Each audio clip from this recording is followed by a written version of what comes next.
purpose of this lesson is to learn what a user form is and how to use it, interaction methods with the forms, how to create, call, and hide a user form, how to perform some programming tasks using a user form, adding controls to the user form, and also how to verify data entry. Throughout our other programs, we've used the message box to be able to provide feedback to the user. We have a message box to show output, and then we have an input box that we can use to get input from the user into the program. These are very basic tools, and they're not able to handle more complex conditions, and we also can't really customize them. The input box just simply prompts the user for input, and you can set a variable equal to whatever the value is that the user types into the input box, but that's all that you can do with it. The message box provides information to the user and has a limited button control set, so we can either ask yes, no, okay, or cancel. We can set a variable equal to the message box state, so if they click yes or no or okay or cancel, we can capture that. That's all that we can do, and it requires a case or if-then statement to be able to handle that input. A user form combines the capability of both the input box and the message box and other capabilities. It provides a means to ask the user for more information than just one value without having to fill out fields in a worksheet. We could ask the user to fill in certain fields on the worksheet, and then we could read those values in, or we could simply pop up a box that shows them exactly what we need them to type. We can create these custom fields to prompt the user for input. This is similar to the form designer in older versions of Visual Studio. If you've used newer versions of Visual Studio, you'll recognize some of the controls, but it's going to look considerably different. It looks like the old version back from the 90s. They have not updated it a whole lot since then. The user form is going to allow us to display forms to the user, and a form is just our usual GUI interface that we're used to seeing in Windows, where we can fill in text boxes, click buttons, check boxes. We have some radio buttons and things of that nature. When we make a form, by default, its state is not visible. It's actually hidden in the background. So if we want to show the form, we have to do something like type the name of the form, .show, and then that will show it. And then we can also hide it later.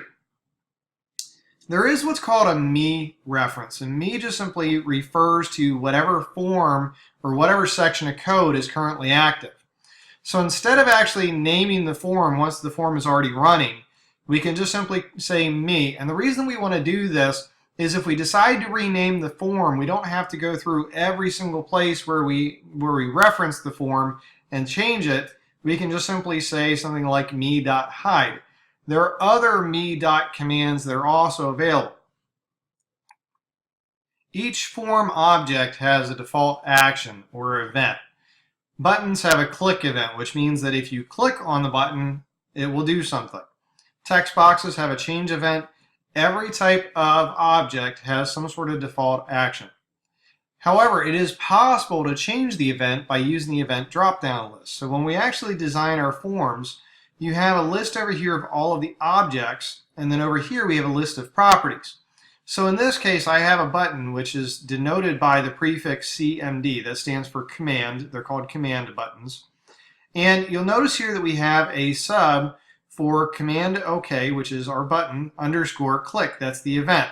So it'll always reference the sub as the object underscore and then the event. But we can change the event over here. So we have a list of them. So we have things like double click, if you press enter, if you exit, if you press a key, if you move your mouse, if you press the mouse button, if you let go of the mouse. There are other ones that are available, and they're all listed over there under the properties drop-down box.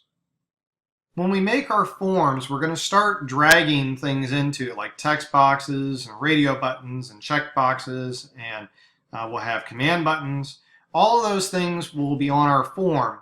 And what we can do is we can very easily create the default action for whatever object it is by simply double-clicking on it.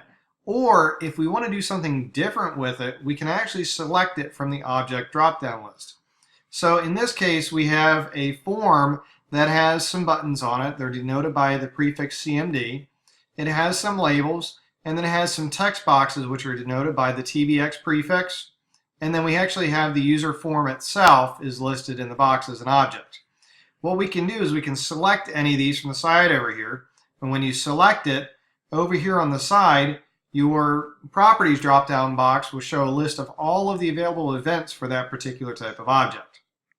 The purpose of these forms is to ask the user for some sort of input. So we're going to ask them to give us information, or we're going to ask them to do something.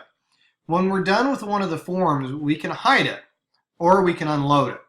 If we hide the form, it does not remove it from memory. All of the values will remain in all the fields. So if the user's already filled in their name, address, telephone number, or whatever else in the form, and they click OK, and we just simply hide it, the next time that that form comes up, all of those fields will still be filled out.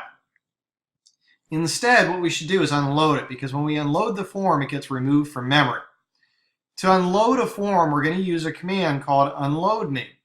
And what you'll notice here is that I have a section of code for the CMD. So this is a command button called cancel, and then the click event.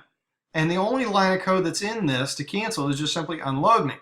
Now, unload me is just simply going to be the text that's used just to simply say, okay, we're done with this form, close it, remove it from memory, and then that way the next time the user launches that particular form, it'll start over fresh and all of the fields will be blank. We're going to use that not just in the cancel button though. Every time we do any action, when we're done with the form, so let's say we ask the user to fill in their name, address, and telephone number, and they click OK, we're going to do whatever task that that particular form should do, but the very last line should always be unload me unless you have some other reason for leaving the form active. We want to make sure that whatever data the user enters gets validated, and we're going to do this by using if-then statements. So what's going to happen is we're going to present a form to the user, and if the user just simply clicks OK before they fill out anything, do we really want that to do something? And the answer is no. So what we need to do is we need to make sure that they really did fill in all of the fields that they need to fill in before we actually allow it to do something. The most common check that we're going to do is to simply check to make sure the user actually entered data. And the way that we do that is we're just simply going to say if whatever the text box is called, so in this case TBX is the prefix for a text box, and then whatever we name it is not equal to, in this conditional here, less than or greater than, less than and greater than is a denotation for not equals to, and notice it's a set of double quotes. What that means is they didn't enter anything, so then we're going to write stuff to the worksheet. So what we want to do is we want to make sure, was it empty? If it was not empty, then we're going to write the stuff to the worksheet. If not, we're simply not going to write any data at all. I created a new blank workbook, and what I want to do is I want to start asking the user for things like the names of employees. So we're going to ask them for the name, the address, the telephone number, and whether or not the person is an hourly employee. What I want to do is I want to put that information into our spreadsheet. So what I'm going to do is I'm going to make a field here called name, one for address, one for telephone, and then one for hourly, and this is going to be a question because it's going to be a yes or no answer. And then I'm simply going to make these fields bigger. That way we can take more room with them. And then this is going to be a yes or no question, so we'll leave that one like it is. All right, so what I want to do is I want to make a macro. And I want the macro so that it will allow me to prompt the user for this information. To do this, I'm actually going to make a new user form. So what I have to do is right-click, insert, and this time you notice we have user form. User form will pop up with this. This looks like a GUI interface. And the little dots that are on here are just a grid for us to line things up. Those actually won't show up when this gets shown on the screen to the user. So what we're going to do is we're going to start dragging things over. So if you hover over these, they'll tell you what they are. So this is a label, and a label is just simply some text that we can put on the screen. And I'm going to put a label for the name, I'm going to put a label for the address, and a label for telephone. And then this one is a text box. And so if I drag this one over, then I can have our text box for the name, our text box for the address, and our text box for the telephone number. Oops, I did not mean to do that one. All right, so what I'm going to do then is I want to select these, and now I want to move them around to line them up a little bit. And that's where the little grid comes in, because you can actually see that they're lined up. All right, so our label here, I want to change what it says. I want it to say name. So to change it, you'll see here that says name. That's the actual name of that particular control. And then down here it says caption. This is what it actually says. All right, so what I want it to do is I want to say name. And if I press enter, you'll see that the text up there changes to name. Then this one, I want to change the caption for it to address. And then I want this one to be telephone. All right, so those are just labels. They just simply have text in them. But I want those to be aligned to the right. And the way that we do that is if you come down here to text and line, you'll see you have three states. You have left, center, and right. So if I do right, that aligns it to the right and puts it closer to the text box. All right, so I'm going to do the same thing with this one. And then with this one.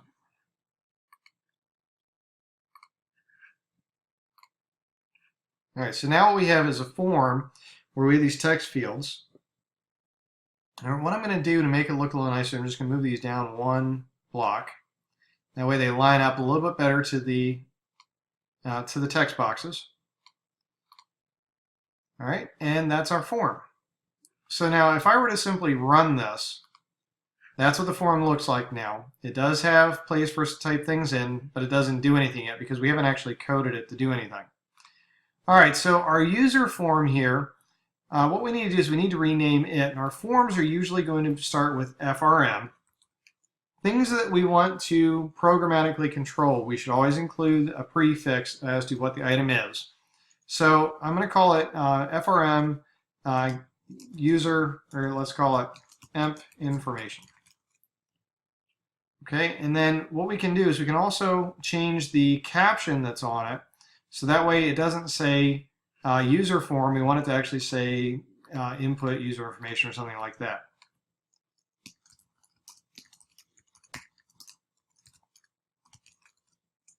There we go. So now it looks a little bit better. It doesn't just simply say user form, now it actually has a caption up there. Okay, some other things that I want to add are buttons, and you'll see that we have a command button here.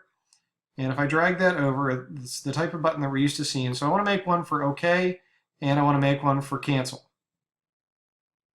Let's put them like that. All right, so the other thing that I want to do is I also want to put in here a checkbox so that we can tell if it's an hourly employee or not. So I'm going to drag this over. This is a checkbox. And so I need to make the form a little bit bigger so that it looks good. And so I can grab these handles here. I can increase the size. I can move things around. And we'll try to make it lined up nice and neat. All right, so there we go. All right, so our checkbox. Now, a checkbox has a prefix of CHK. So we're going to do CHK, and we'll call it hourly. Oops. And then I want to put a caption here that says hourly employee. There we go. So now it says hourly employee up here, and now the user can look at it and see, oh, hey, that's supposed to be an hourly employee, and we check it if it is. All right, so then our command button here, these are going to be CMD and then whatever the button does. This is supposed to be our OK button. So I'm going to put OK there for the name and also for the caption. And then this is going to be our cancel button. So I'm going to change the name to CMD cancel. And then come down here for our caption. There we go. And we'll do cancel. All right, so now we have our checkbox, we have our buttons, we have our text boxes. They're all named, and we actually are ready to start coding them. Now, right now we have a form that we're looking at.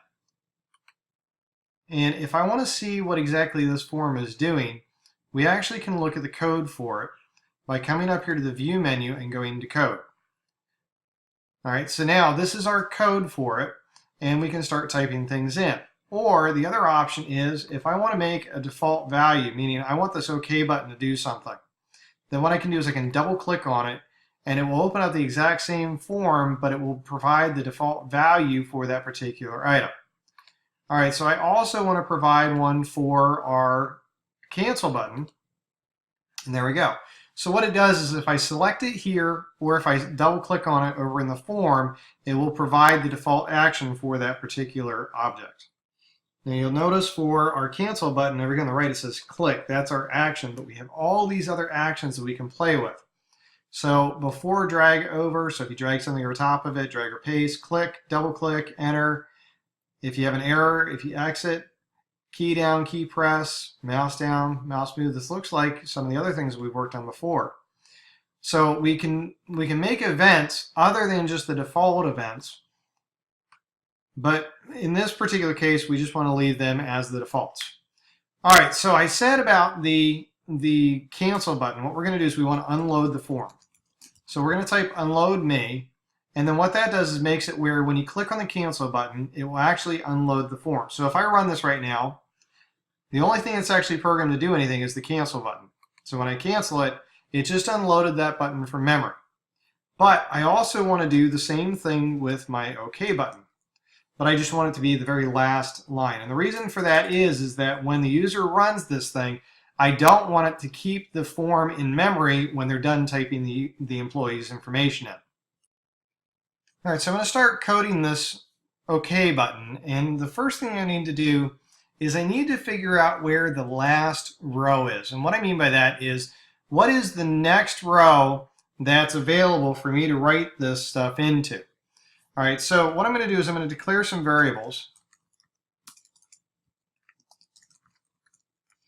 And the variable that I want to use is called last row. So we're going to dimension last row, and we're going to call this as a long.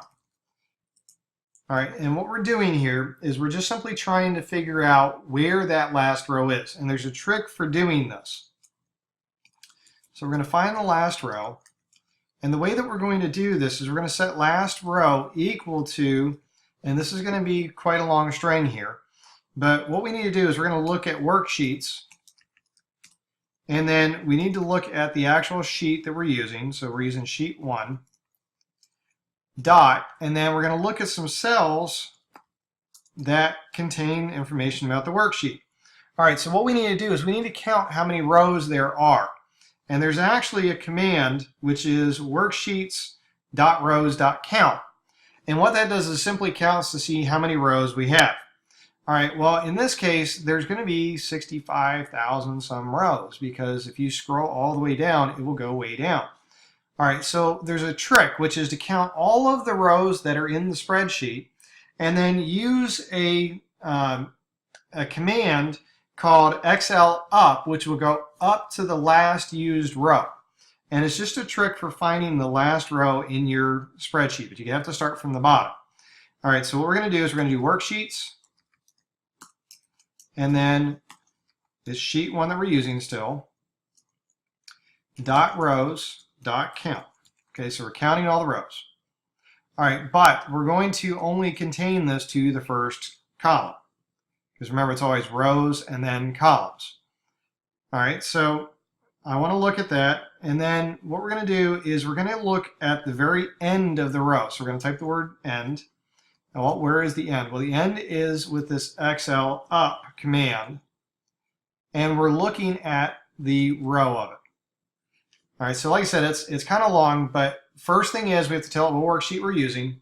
We are trying to manipulate some cells, and we're manipulating the cells by looking at the worksheet and counting how many rows there are. And then we just simply look at that very last row, the end of it, go up to the last cell from the bottom and of that row. And then what we're going to add 1 to it. And what that does is basically, it'd be the same as me on the keyboard doing a shift control down to go all the way to the bottom, and then a shift control up to go up to the last row. So we're kind of tricking it into doing the same thing. All right, now the reason that we did that is we want to write the values to the last row.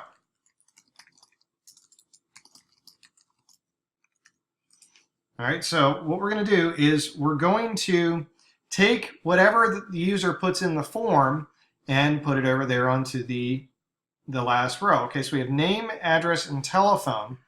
All right, so what I want to do is I want to start writing those. But the thing is that I only want to write things to the spreadsheet if the user actually entered something in the name field. All right, so that's going to be our condition there. So we're going to say if, and then the TBX name, and the TBX name has a dot value attribute, and I want to say that it's not equal to nothing. Then, okay, so basically what we're doing is we're saying that if that field is not blank, then we're going to go ahead and write that stuff to the last row. If it isn't, if it is blank, then we're not going to do it. It would flat out skip over this whole if statement. So it kind of prevents the form from actually doing something if that value is blank. All right, so what we're going to do is we're going to write something to the cells. And remember, we can write things to the cells value by cells and then inside the parentheses, the row, and then the column.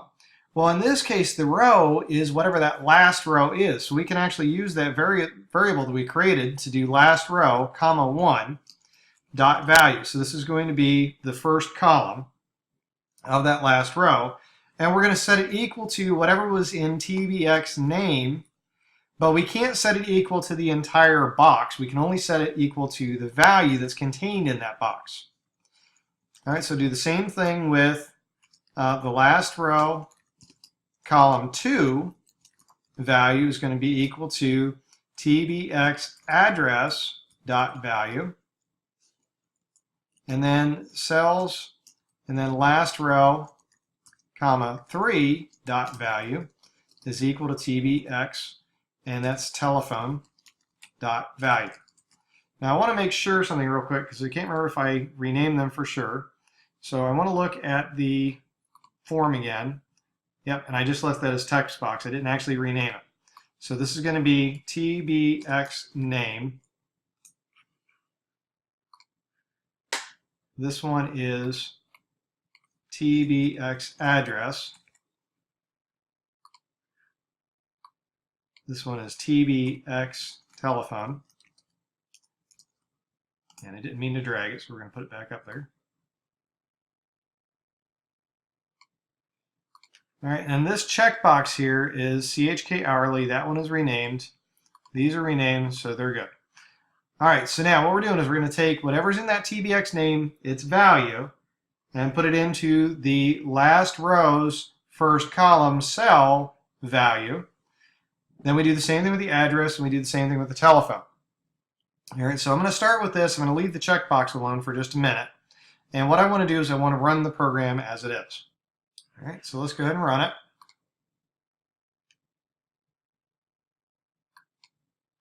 All right, so the name here is Bob Smith. Was it 123 First Street? Telephone number 555-1212.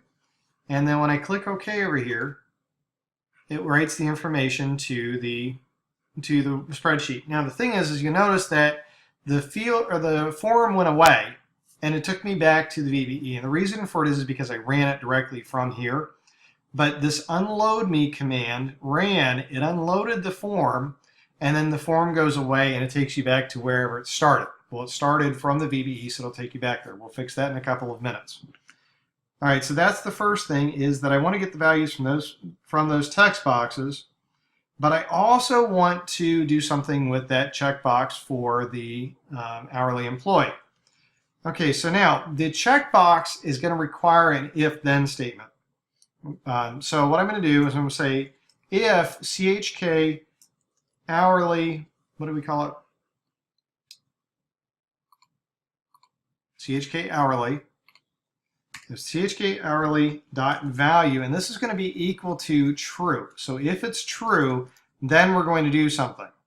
All right, so what are we going to do? So we're going to do cells, last row, column 4 dot value is equal to, and this time we're not going to set it equal to the checkbox, we're just simply going to set it equal to a value. So we're going to do a literal, and we'll say yes.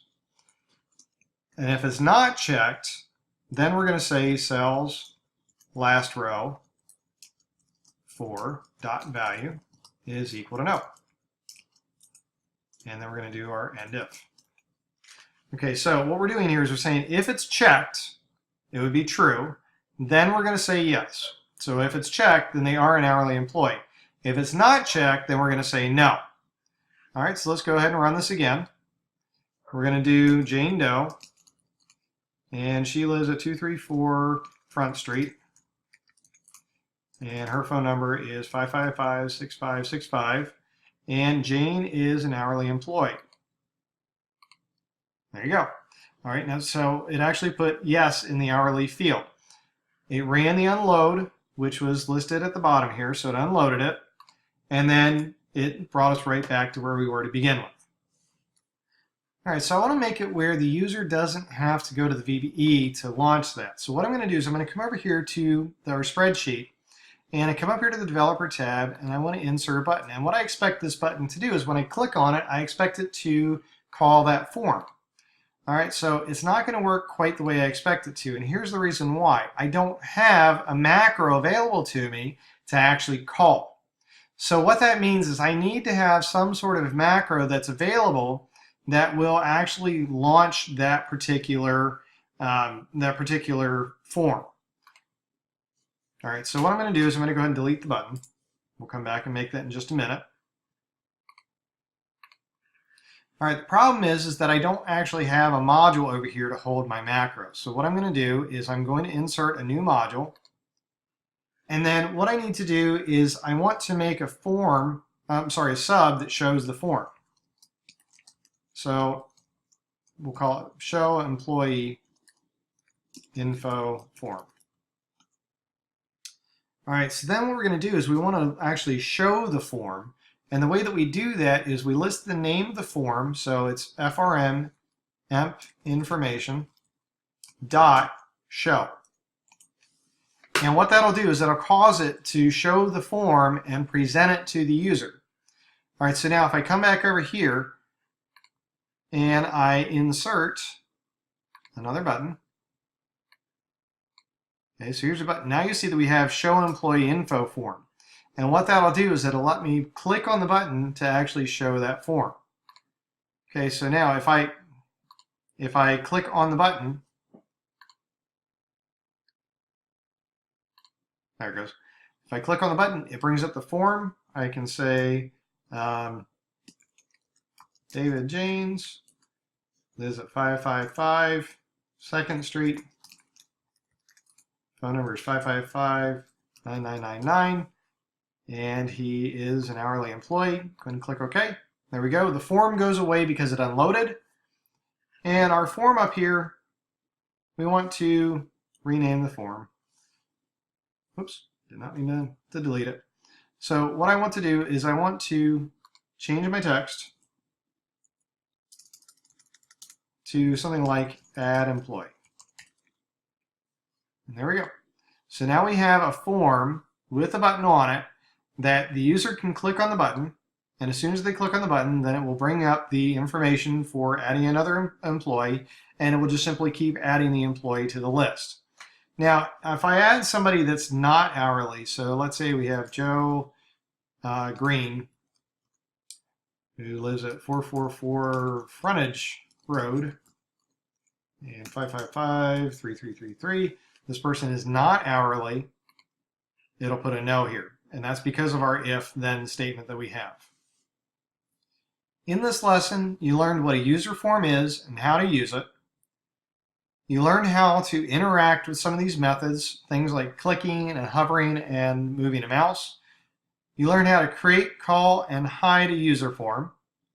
You learned how to program the user form by adding user form controls to it, such as our text boxes, labels, checkboxes, and buttons. And then you also learned how to verify data entry to make sure that the user actually enters some data into the form before you actually write that information to the worksheet.